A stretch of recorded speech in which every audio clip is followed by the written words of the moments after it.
꽃길만 걷는 꽃길. 그리고 이제 사람 이 세대의 그 흐름을 잘 파악하고 눈치껏 살아가는 사람들. 그런 집안이 2000년 전에도 있었어요. 그게 누구냐면 헤롯 대왕 왕가예요. 여러분 그 마태복음 14장을 이해하려면 이 헤롯 왕가의 집안을 이해해야 돼요. 자, 봐봐요. 마태복음 14장 1절에 보니까 그때의 분봉왕 헤롯이 예수의 소문을 듣고 이렇게 나오잖아요. 먼저 그 이 헤롯이란 이름을 알려면요, 이 배경사를 좀 알아야 돼요. 이거를 알아야 성경 읽음만 나요.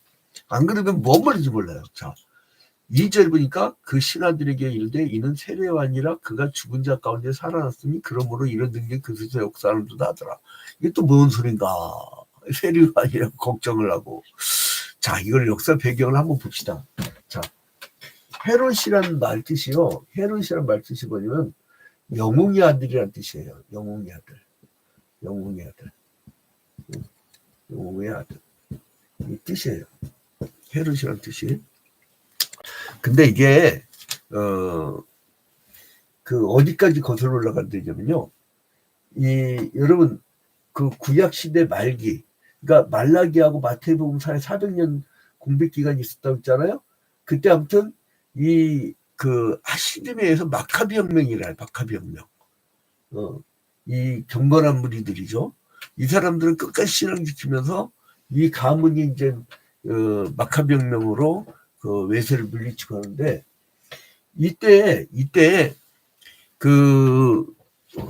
사람들이 어디냐면 여기 이 이스라엘 땅에서 여기는 에돔 땅까지 정복을 해요. 에돔 땅까지. 이 에돔 땅까지 이제 정복을 하는데, 그때 이제 다스릴 사람을 세우는데, 그게 누구냐면 헤롯 안티파터예요. 헤롯 안티파터. 헤롯 안티파터.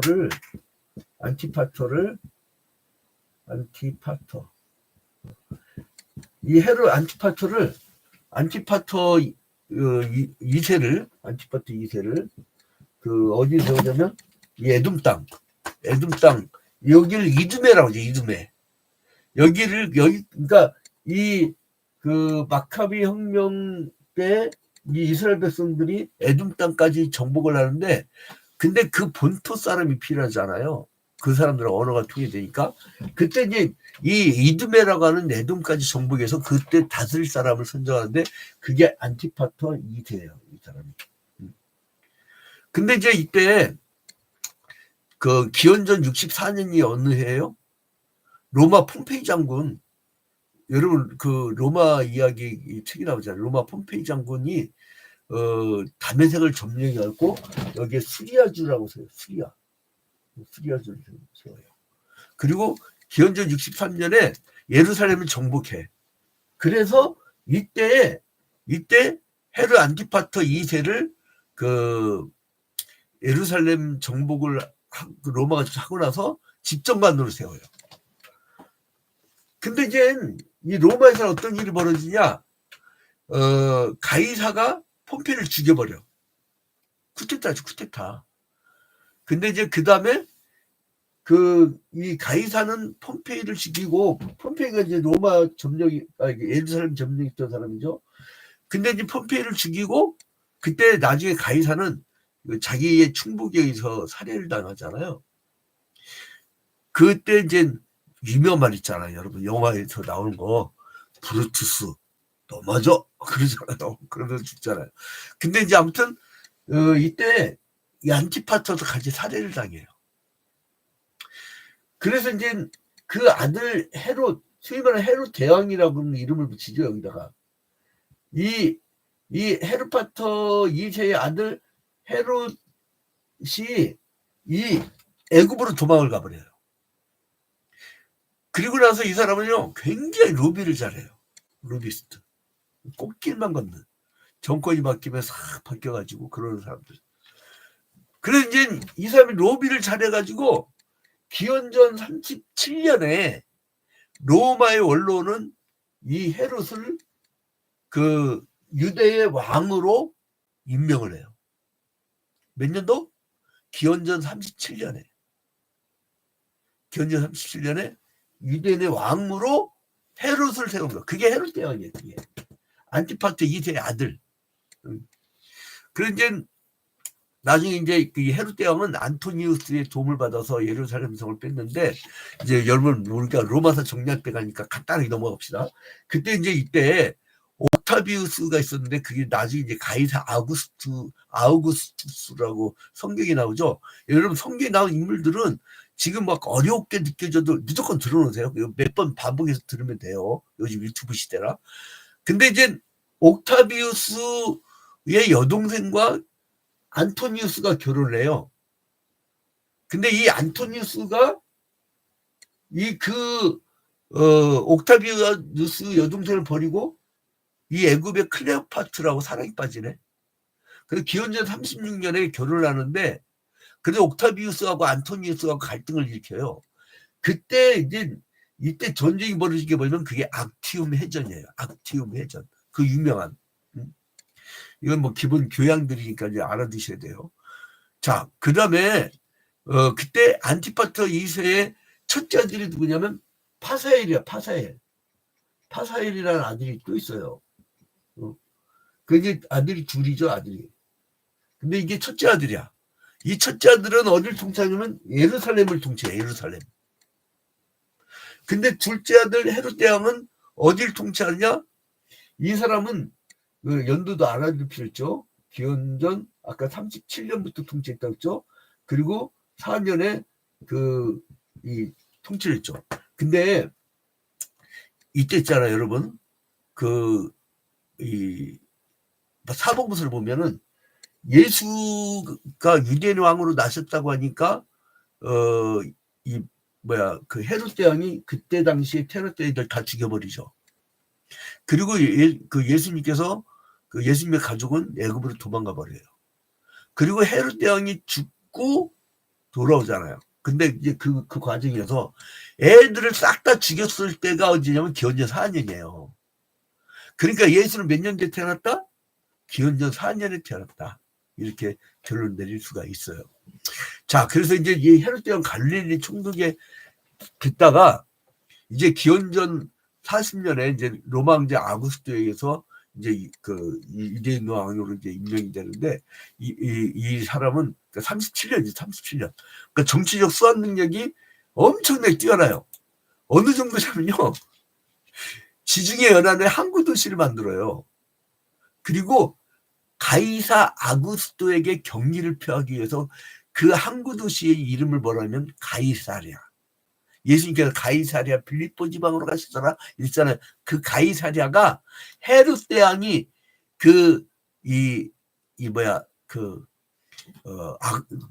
가이사 아구스토한테 잘 보이려고 도시 이름도 지은 거예요. 거기다가 여러분 성전도 지어줘. 유대인들 위해서. 그게 헤롯 성전이에요. 헤롯 성전. 그러니까 이 사람은 잘 맞추는 거야. 잘 맞추는 거야. 그래가지고 막 그랬던 인간인데, 근데 이 사람이 얼마나 영리하냐면 이 집안이 어떤 집안이에요? 이 에돔 이두메 사람들이 에돔에. 근데 어떻게 이 사람들 속에 들어갈 수 있느냐? 이두메인이라고 원래. 근데 어떻게 이 사람 속에 들어갔느냐? 예?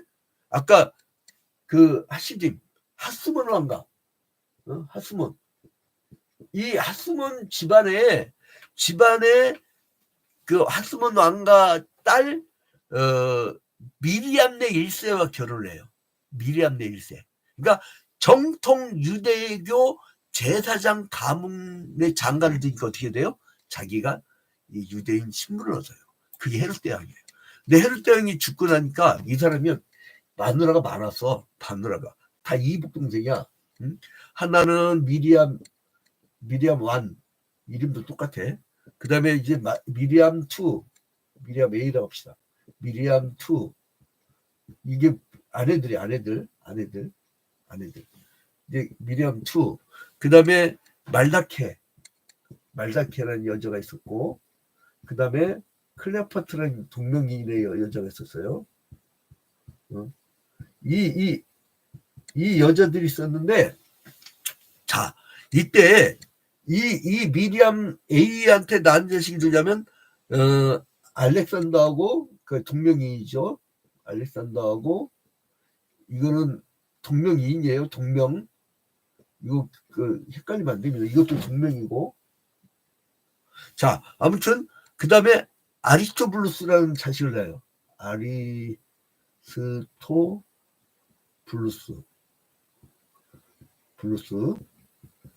그 다음에 이제 그 미리암 2세가 빌립이라는 자식을 낳아요. 빌립 A라고 합시다. 자, 그 다음에 이제 말라키가 누구냐면 아켈라오. 분봉왕이죠. 그리고 또 누구를 낳냐면 말라키가 헤롯 안티파스.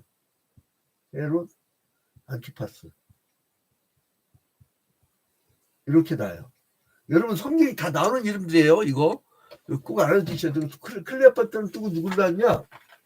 클레오파트라는 그 빌립이.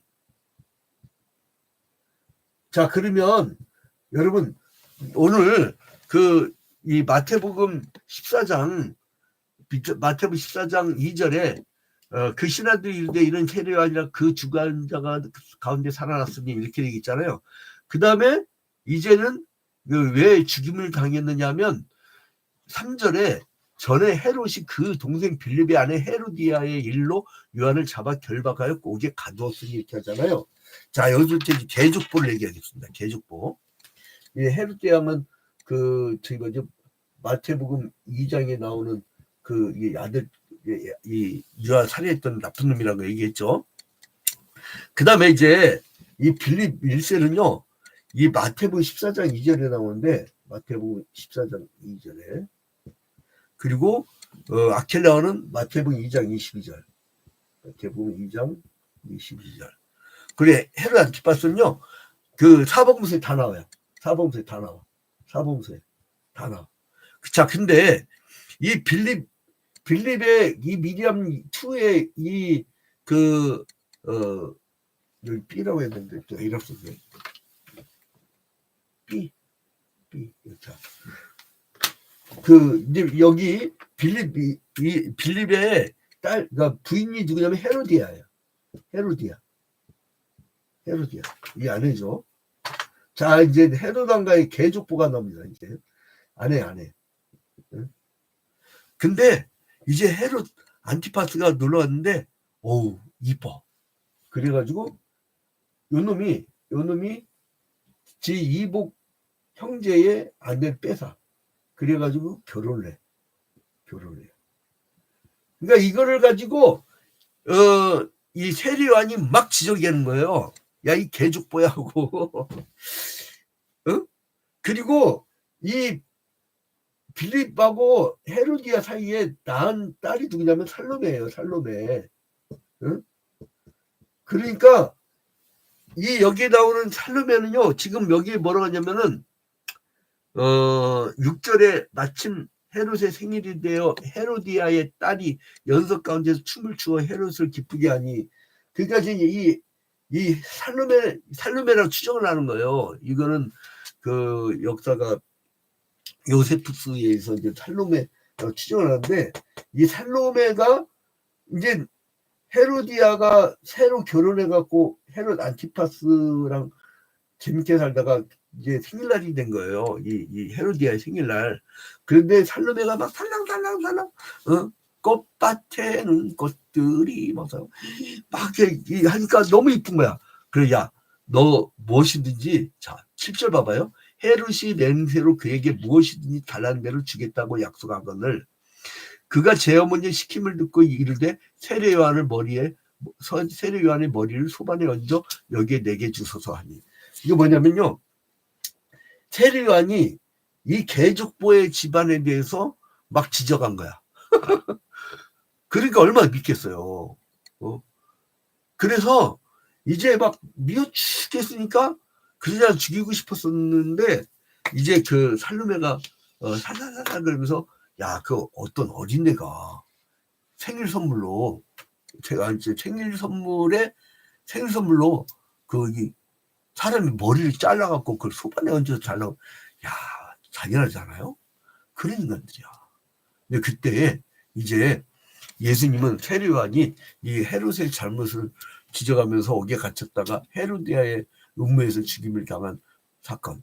여러분, 이 세상 정치꾼들은요, 서로 권력을 찬탈하기 위해서 막 다툼이 있을 때 그때의 희생양이 바로 이거예요.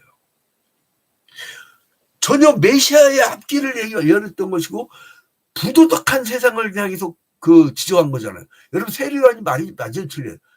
구약의 마지막 선지자니까 뭐예요? 율법을 가지고 들이댔을 거 아니에요. 회개하라고. 그 잘한 거잖아요. 근데 죽임을 당했어요. 세상 권력은 그래.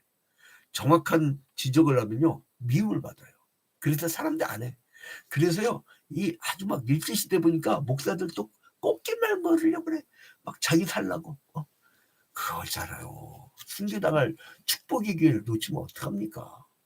나는 오히려 이번 비상경제 때 노상원 수첩, 이렇게 살벌한 게 세상 권력이에요. 아무튼 세례요한이 죽었다는 소식을 듣고 예수께서 이제 애도하시면서 절망치 않고요, 오히려 이전보다 더 막 기도를 하는 거예요. 자, 그래서 이 세례요한이 죽음으로 말미암아 헤롯 안티파스와 헤로디아는 더 이상 세상 사람들로부터 불륜으로 책망받지 않게 되었지만은 그건 겉으로만 드러난 것이고 이미 간음죄에 살인죄까지 저지른 죄인들이었다는 거예요. 근데 예수님은 반응을 보세요. 조용히 사라져요. 자, 봐봐요. 23절을 보니까 이런 상황에서 23절에 마태복음 14장 23절을 보니까 무리를 보내신 후에 기도하러 따로 산에 올라가시니라. 저물매 거기 혼자 계시더니. 주님께서요, 세례요한이 사촌형이라고, 6개월 빨리 난 사촌형이라고. 그러니까 막 얼마나 힘들겠어요. 괴테가 그러잖아요. 형제와 헤어지면 신체 일부 팔을 자르는 거와 똑같다고. 근데 아내와 헤어지면 옷 갈아입는 거라네. 근데 막 예수님이 그렇게 죽였잖아요. 조용히 혼자 가가지고. 자, 근데 예수님께서 그렇다고 해서 자기 행진을 멈출 수 있느냐? 그럴 수 없다는 거예요. 이게 마태복음 14장 13절에 보니까요, 예수께서 들으시고 배를 타고 떠나서 따로 빈들에 가시니 무리가 듣고 여러 고을로부터 걸어서 따라간지라. 뭐예요? 이제 14절에 보니까 예수께서 나와서 큰 무리를 보시고 불쌍히 여기사. 뭐예요? 에덴 동산의 범죄에서 죄 때문에 죽음이 들어오고 죽을 수밖에 없는 인간들을 보면서 불쌍히 여기사. 역사는 어디서 일어나냐면 예수님께서 불쌍히 여겨주셔야 돼요. 그럼 누구를 불쌍히 여기냐면 고난 겪는 자들, 고난 중에도 견디는 자들. 근데 그 중에 병자를 고쳐주시니라. 왜 병자가 생겼어요? 이때 헤롯하고 타협했던 유대인들 지도자들은요, 예루살렘 성전에서 엄청 잘 살았어요. 그리고 이놈들은 재물에 대한 판정을 할 수가 있기 때문에 사람들이 가져온 것을 가지고 부정 판정을 내리는 거야. 그러니까 사람들이 어떻게 되면 국가 행사에 참여 안 하면은 거의 요즘에 여러분 중동 지방에서 종교 개종만 해도 막 돌로 쳐 죽이고 그러잖아. 지금도 그런 분위기야. 중동 사람들은 유대교인이나 이슬람교인이나 똑같은 마귀 새끼들. 아이고, 여기 조심해. 아무튼 좀 나쁜 사람이야. 근데 똑같은 유대인하고 이슬람교하고, 근데 그런 중동지방 분위기잖아요. 그러니까 이제 그때에 이제 예수님께서 이 사람들을 불쌍히. 근데 이 예루살렘 성전에 잘 먹고 잘 살았던 유대 지도자들은 이 사람들이요, 니들 가져온 양은 부정해. 그리고 어디서 사게 하냐면 자기들이 하청준 목축업자한테 양을 사오게 해. 그러니까 돈 없는 사람도 어떻게 돼요? 대출을 받게 돼. 고리대금법 구약 성경에 금지되어 있습니다. 근데 금지되어 있는 고리대금을 하기 시작해. 그러니까 예수님이 성전 정할 때 어떻게 돼요?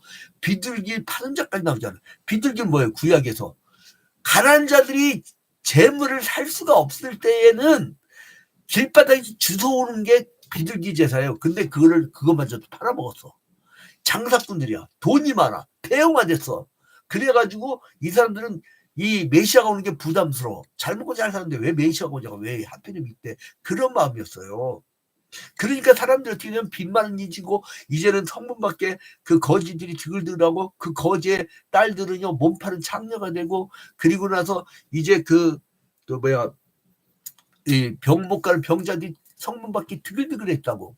그래서 예수님께서 이제 막 그 유대인들이 가늠했다고 막 돌로 쳐 죽이려는 여자가 왔는데 그 여자 앞에서 이 죄 없는 자 먼저 돌로 치라. 그게 뭐냐면, 니들 예루살렘 성전의 이 부유 때문에 이렇게 가난한 사람들 만들어 갖고 이 창녀가 희생자다. 여러분, 나는 전태일 열쇠를 사회적 타산이라고 봅니다. 자살을 안 봐요. 사회적 타산입니다. 그리고 이제 그 옛날에 군산 그 창녀촌에서 뭐 이렇게 창살에 막 갇혀가지고 막 난 그 생각만, 그 사람들 너무나 안타까워. 그래서 이 마지막 팔 수 있는 게 몸밖에 없는 거야. 그거는 사회적 범죄예요. 그 사람들이 범죄 아니야. 그거를 십계명으로 들이댈 수가 없는 거예요. 그거는 자기들만 잘 먹고 잘 살겠다고 하는 부를 축적하는 자들의 범죄입니다. 그거는 같이 먹고 살아봐요. 그런 사람 생기라. 근데 아무튼 간에 이제 주님께서는 그 불쌍한 사람들을 보고서 어떻게 하면 말씀을 열심히 듣는데 먹을 것이 없어요. 자, 그러니까 제자들이 하도 답답하니까 15절에 저녁이 되면 제자들이 나와 이르되 이것은 빈들이요 때도 이미 저물었으니 무리를 보내어 마을에 들어가 먹을 것을 사 먹게 하소서.